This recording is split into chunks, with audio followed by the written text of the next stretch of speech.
Curtis, Marshall, and Trina go Christmas tree shopping. Trina picks out a tree, but Marshall and Curtis think it's too small. Trina never thought about it, as this is the size she and her mom always got. And it doesn't require climbing ladders. Curtis understands what she's getting at, but they have a big house, and it deserves a big tree. As they look at trees, Trina gets a text and has to run off. Curtis selects a tree that will be delivered, and they think back to Christmas when he was younger. Curtis admits it wasn't until he was older that he realized Mom and Aunt Stella worked all year round to make that day magical for him and Tommy, and to see they got everything they wanted. Jake and Liz are also tree shopping, and Jake wants to talk about what is bothering his mom.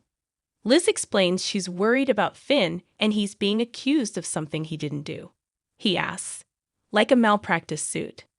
Liz says that is what is happening, and she explains the case to him, but assures Jake that Finn did nothing wrong and this was not his fault. Jake is glad she told him. Liz says she is so proud of him and how he's helped out with Aiden since Cam left. Liz has a question for him and asks how things are with Charlotte. Jake admits he's not sure, and they haven't seen one another much since what happened. He says Charlotte has always been hard to read, and he never knows what she's thinking. Liz tells her son that Charlotte not only has to heal physically, but emotionally and mentally, and that will take a while. Jake vents, I hate guns. He knows it was an accident, but he started reading about gun control and wants to get involved with some local groups. Liz is proud of him, but says for now they need to find a tree. At Laura's, Spencer offers to drive Esmond and Ace to their new place and help them get settled. She refuses his help as she can't keep relying on him. She says she needs to get comfortable relying on herself and ride shares. She says she's doing this for Ace, and she knows this is hard on him, and he probably thinks she's shutting him out. He tells her he knows he was in the wrong and is sorry. She accepts his apology. Spencer holds Ace and says goodbye as Esmond goes to get some final things.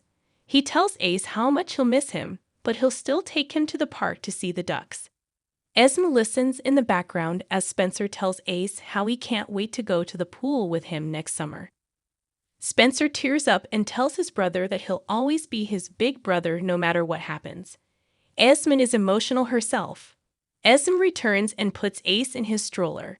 Spencer wishes her luck, and the two exchange a long look before she heads out. Later, Trina turns up and embraces a saddened Spencer. They sit down, and Spencer hates to admit that Esmond was right. But this will be better for Ace in the long run. Trina tells him that she's proud of him for putting Ace first. He knows it's better this happens now, and he doesn't remember his life before. But he always will. Trina believes Ace will subconsciously remember his time here, and it will be imprinted in his heart. Dandy arrives to see Laura in her office, where Jordan waits with the mayor. Laura needs an update on the Austin Gatlin Holt case. Dan explains what they know so far is Austin's body was found in an unoccupied house in Pawtuck, and he was shot in the chest at close range. The house hadn't been occupied for months but was owned by Austin. Laura asks why they aren't further along in this case, and Dante explains this case is being handled by the PCPD and the Pawtuck PT together. Laura asks if there are any suspects. Dan relays there are a few, and one is her brother.